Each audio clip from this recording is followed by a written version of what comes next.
Hey y'all, welcome to Restless Chipotle Kitchen.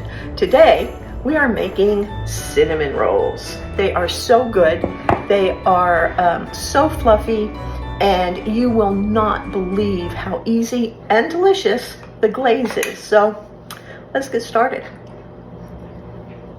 Okay y'all, this is a lot of ingredients, but it goes together really fast. And I want to remind y'all that all of the measurements and the instructions and a link to the printable recipe are down below. So all you have to do is scroll down and you'll find that along with some of my notes and some other links, okay? All right, so we need flour, we need butter, and you're gonna have a divided use for that. You're going to need sour cream, an egg, kosher salt, sugar, baking soda, brown sugar, cinnamon. I have a little magic ingredient that I add to anything that I put cinnamon in, and I'll tell you about that in a few minutes. And a little pinch of ginger to make the yeast work better. It's a trick that I learned out of one of my super old cookbooks from like the 1890s, something like that. It was crazy. And a packet of active dry yeast. And a fourth a cup of water. So that's for the cinnamon rolls. And then for the glaze, you're going to need powdered sugar, vanilla, and then the other batch of butter that we're using. So I'm going to clear this stuff out of the way and start at the beginning, and then we'll go from there, okay? Okay, we're going to start with a quarter cup of warm water. It should feel like warm bath water, about 100 degrees. It can be as high as 110. You want to use an instant-read thermometer to make sure that your temperature isn't too hot. If it's too hot, it'll kill the yeast. So if you're not very experienced with bread making, definitely use the instant-read thermometer. So I'm going to put that in there. And then I'm going to put in just a little bit of sugar, just from the sugar that's going in there anyway. The sugar helps, gives the yeast something to eat, and it helps it to activate. And then I'm going to put in a pinch, and I do mean a pinch, of ginger, just to help wake it up. And people have asked me if it's going to make the dough taste like ginger, and the answer is no. You're only putting a pinch in, hardly any at all. It's just as the yeast likes it and it acts better. Okay, and then we're going to put in the yeast. We're going to give it a stir and let it set for about 5 minutes. This is to make sure that the yeast is live, active, and working. And I will show you what it looks like in 5 minutes, okay? All right. After 5 minutes, the yeast should look really kind of fluffy and bubbly. And that tells us that it's working. So I've heated the sour cream to lukewarm, and I'm going to add that in. Everything that you do with yeast doughs, you want it to be warm or lukewarm unless it says otherwise in your recipe. Yeast does not like cold stuff. We're going to add the sugar to the sour cream and the baking soda. Got a little bit stuck in there. I guess it was damp when I put it in there. And we're going to add the salt. And I've melted the butter and let it come to lukewarm. You don't want it to be too hot. And I'm going to pour that in there too. Okay. I'm going to turn the mixer on and give it a little mix.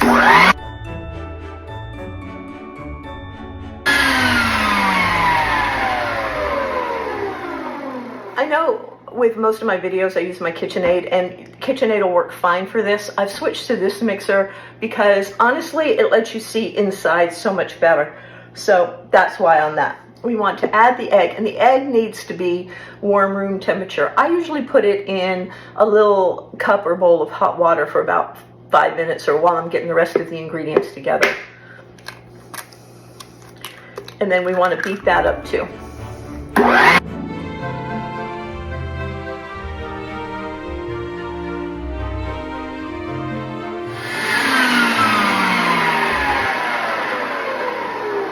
Now we're just going to add the yeast.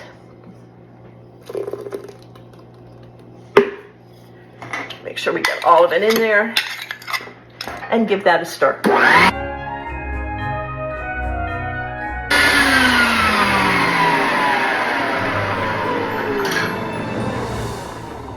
With the mixer running, I'm going to add the flour a little bit at a time until it makes a soft dough.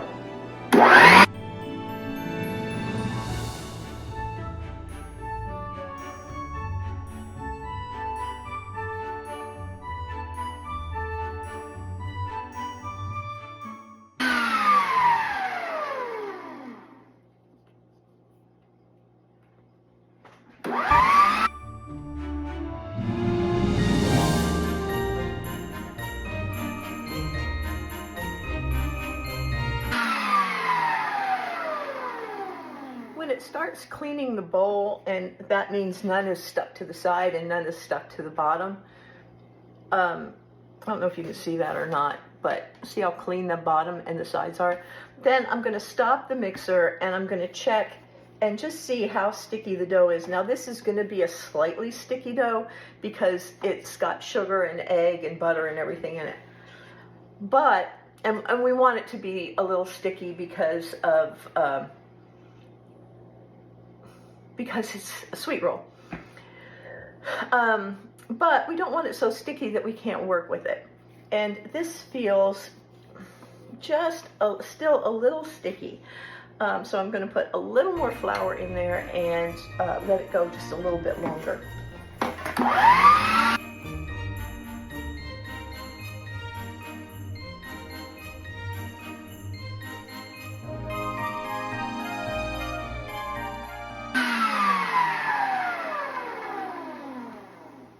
Okay, it feels about right. It's still sticky, but it's also stretchy. And I'm going to hand knead it a few times anyway. I did have to use more flour than was called for in the recipe. It's kind of a damp day today, and when you're making a yeast dough, you may need more flour, you may need less flour than called for in the recipe. You just want to add flour until it's the right texture. And that's different for each recipe, and it should be explained in the recipe. For example, with bread, it should feel like your earlobe. With a sweet dough like this, it's going to have stretch, but it's still going to be slightly where it sticks to your fingers, okay? So I think the recipe calls for like 3.5 cups of flour, and I know that I put in 4.5 cups to get it to the right texture. Don't be afraid to do that. I'm going to add a little flour to my countertop here, and then I'm going to give this a few turns with hand kneading. I do this so I can double check and make sure that the dough is ready to go. And as you can see, as I'm kneading it, it's no longer sticking to my fingers. It's elastic. It pulls back when I pull it out. It's a really nice texture. If you're going to hand knead, and this recipe can be made without a mixer at all. You can hand knead this, no problem. What you'll do is you put the palm of your hand and push forward, and then fold over and turn it. Push forward, fold over, and turn it. And it's a push and fold movement, okay? Push, push, fold, and pretty soon we have a nice, smooth, soft ball of dough that is no longer sticky. Okay, perfect. Once we form this into a ball, we're just going to let it rest here on the counter for about 5 minutes. I'll just cover it with a clean tea towel and do some cleaning up, and I'll be right back.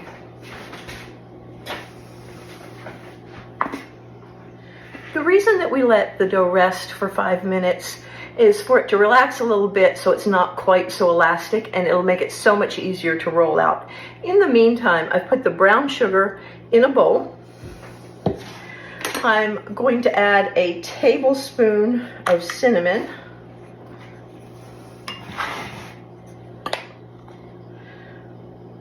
or so. I like cinnamon, so I'm going to add a little bit more. And then my secret ingredient is anytime I use cinnamon, I add a pinch of cayenne pepper or a pinch of ground chipotle pepper.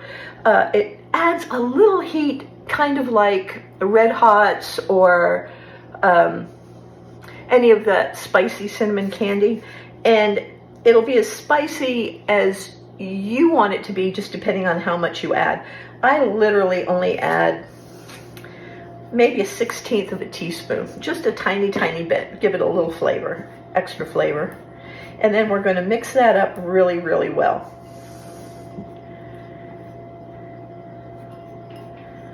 Give it a little taste and make sure that it's the way that you want it. That's really good and cinnamony. Okay. And then I've softened some butter, but my softened butter turned into melted butter. So it started to rise just a little bit, even while it was there.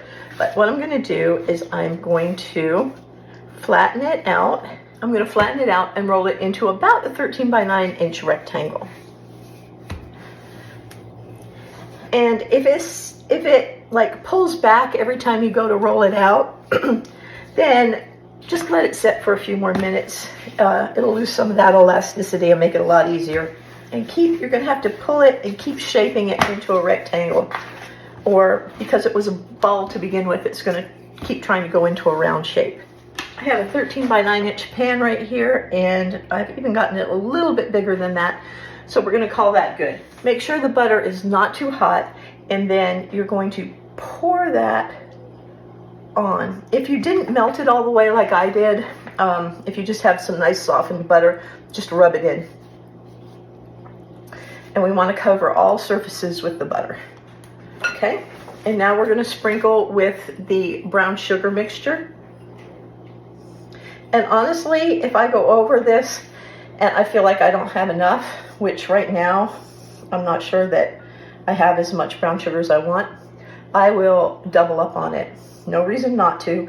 You can also throw raisins, dried cranberries, pecans, walnuts, whatever you like over the top of the brown sugar. Just let's see how we do with that. I've decided that I don't have as much as I'd like, and so I'm just going to put more brown sugar on here, sprinkle a little bit more cinnamon on here.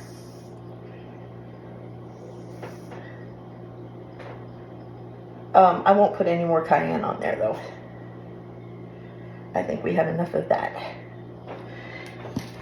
And then I'm going to put more butter on top. And this is kind of messy, but I just always make sure that there's a little bit of butter everywhere. You can mix the butter and the brown sugar together and make kind of a paste and put it on that way. It's a lot less messy. When I've done it that way, sometimes when you roll it up, it doesn't cling very well. So this is better for me, but you can try that way too. The only thing left to do is to roll it up tightly, like a jelly roll, and keep pushing the ends in. And it has to be tight or the rolls will come unrolled in the oven.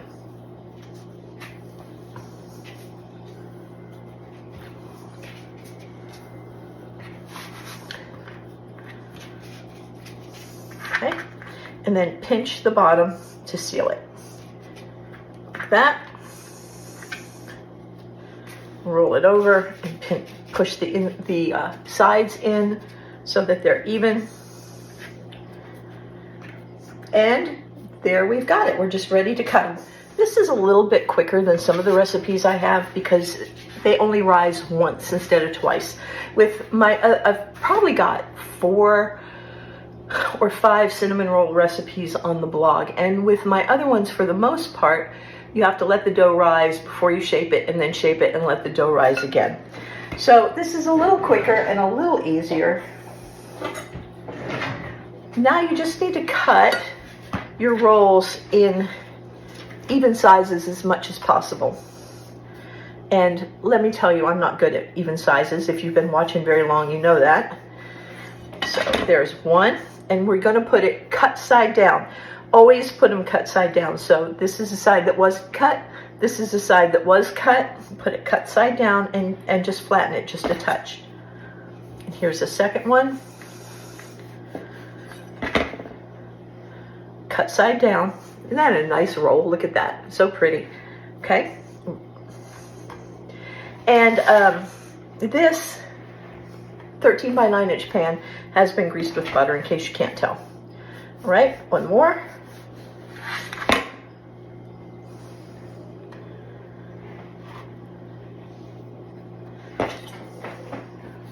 And we'll adjust them before we put them, before I leave them to rise.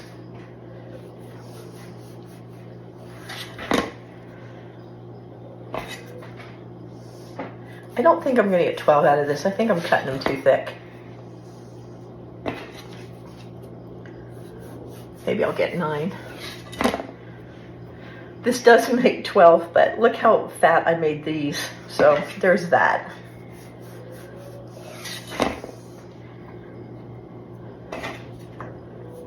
If you have a ruler, it's really good to use a ruler to get the exact sizes you want.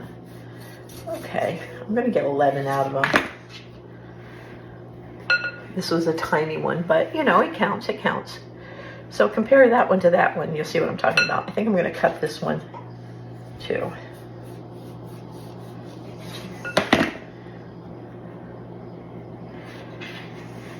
Oop. If that happens and you get one that unrolls, just pinch it back together. It'll be fine. And then we'll put that one back there. We'll flatten them down just a little bit. Some of them are thicker than others, so some of them are going to be bigger than others. But if you can, like I said, if you use a ruler, they'll come out the same size. I don't know why I don't do that. I never think about it till it's too late. All right, so then the next thing I'm going to do is melt some butter and brush the tops with butter. Again, brushing them with butter or oil helps keep them from developing a crust, and the crust will keep them from rising properly. So you don't want to do that. Once I get these brushed with butter, I'm going to cover them with plastic wrap, and I am going to put them in a relatively warm place in my relatively cold kitchen for about an hour and a half. In the summertime, they'll rise in anywhere from 45 minutes to an hour in my kitchen because it gets kind of hot in here. In the wintertime, it could take as much as 2 hours. So keep that in mind when you're letting them rise. In some of the old recipes, you'll read, let them rise until high and light. The funny thing about that is when they are risen, fully risen, you can hold the pan up and it'll be lighter than it was when, like this. I don't totally understand the science of it, but I know that that is true. You can cover these with a clean tea towel too, that's fine. The thing about cling wrap, or saran wrap or plastic wrap or whatever you're gonna call it, I don't care what brand you use, is that it helps keep a warm, moist environment, which is really, really good for the yeast. So I will see y'all back here in about an hour and a half, and we'll go from there, okay? Okay, y'all, it's been an hour and a half, and you can see that the cinnamon rolls have risen and filled in any holes that were there. So they're definitely doubled. They've definitely lightened. So we're going to take the plastic wrap off, very important before you put it in the oven. Preheat the oven to 375 degrees. And then we'll bake them for about 20 minutes. While the cinnamon rolls are baking, we're going to make the glaze. And the glaze goes on when the cinnamon rolls are hot. So you want to have it ready when they come out of the oven. So the first thing I did was I melted the butter, and I'm going to put in 2 teaspoonfuls of vanilla. Now, if you don't want to use that much vanilla, you don't have to. If you want to use more, feel free to do that. It's just This is the way I like it. Then we're going to pour the butter, the melted butter, right into the powdered sugar.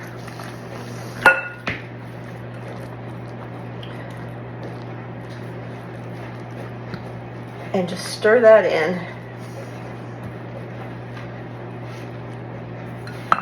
And it's going to gum up. It's going to be like almost a dough itself. Once you get all of the melted butter stirred into the confectioner's sugar, and I'm serious, it's almost like a dough, then we're going to put in a little bit of cream at a time until we get the proper texture for the glaze. You can use heavy cream, which is what I use because these are over the top delicious. You can use milk. You can use oat milk. You can use low-fat milk, fat-free milk, whatever you want. You're just going to want something to thin down the glaze. And you're just going to want to put in just a little bit at a time. That's about a tablespoon. Because the confectioners will get really creamy really fast. And again, you want it to be thick so that when you put it on the cinnamon rolls, it melts in okay. And this is just about right. It's very thick. It's almost a frosting because it's so spreadable, but when it goes on the hot cinnamon rolls, it'll melt in and make the most delicious glaze you've ever tasted in your life. You want it to be about this texture right here. So we can put it on a spoon and hold the spoon upside down and it doesn't come off. Very thick. Like I said, just about the consistency of a soft buttercream frosting. Okay? All right, we've got a little bit to wait on the cinnamon rolls, and I'll be back. Okay, y'all, here we go. The cinnamon rolls are golden brown. I've checked them with the Insta-Read thermometer right in the center, and it's reading about 195 to 200 degrees, which means they're done and just perfect. If you don't use an Insta-Read thermometer for pies and cakes and breads and other baked goods, I would highly encourage it. It's the most accurate way to make sure that everything is done without being overdone. I just love them. I don't know how I would bake without them anymore. So what we're going to do is we're going to put the icing on while they're hot. And it's just going to turn into a drippy glaze because it's mostly butter and the cinnamon rolls are super hot. You just put them on there, put it on there as quickly as possible. Get a good layer on each one, and then if you have some left, you can always go back and add more. I like a lot of icing, so I put it on pretty thick. These stay together so well, and you can see like the thick filling in there. It looks so good, and you should be out. My tongue tripped over my teeth.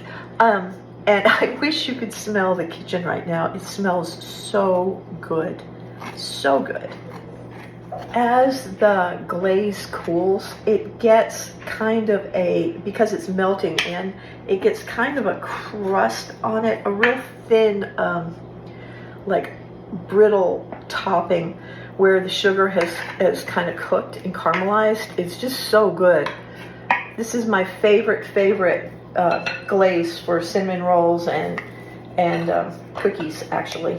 Now, if you put pecans in them or some other kind of nut, this would be a great time to go ahead and sprinkle the tops with some chopped pecans or walnuts or whatever kind of nuts you used in there.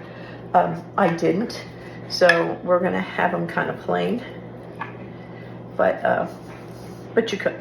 Invariably, when I share these on social media or there will be a comment on my blog or whatever, somebody's going to say that all of that butter and all of that sugar is terribly unhealthy, and they're absolutely right. I do not make these on a daily basis. You should not make these on a daily basis, but for a special occasion or once a week or once a month, anyway, they're so good. Totally worth the calories, totally worth the sugar. And then just eat moderately the rest of the time. There. Now the The frosting is, or the glaze, is melting into the hot cinnamon rolls. We're gonna let them set for about 5 minutes because they're too hot to eat anyway. And we're just gonna let everything kind of cool down, and then I'll be back. All right, y'all, I'm gonna take this one right out of the middle because the middle ones are my favorite. They're the gooeyest ones, but they've been sitting here for a few minutes. Haven't cooled down probably as much as I need to let them cool down, but I just don't feel like waiting. I am not the most patient person in the universe. So good. So here is our finished cinnamon roll. It's covered with glaze. It's soft and fluffy. And if you cut into it, you're gonna see all of those great layers of cinnamon and sugar. Okay, y'all, they are still too hot just to pick up and eat, but boy, ooh, are they ever good. They're soft and fluffy and so much cinnamon flavor in there. Plus, I mean, who's gonna turn down all of that glaze, right? So good, just need a cup of coffee. So, Christmas morning, surprise your family with cinnamon rolls, right? The one thing you can do is you can put them all together except for rising. After you roll them and cut them and put them in the pan, you can cover them with plastic wrap and then put them in the refrigerator overnight. Next morning, take them out of the refrigerator. While you're preheating the oven, just let them sit on the counter and then pop them into the oven, and fresh hot cinnamon rolls for breakfast. It's awesome, okay? I know you're gonna love these. I hope you try them. Hope you come back next time. Love y'all, and Decky and Emmy, love you. Bye-bye.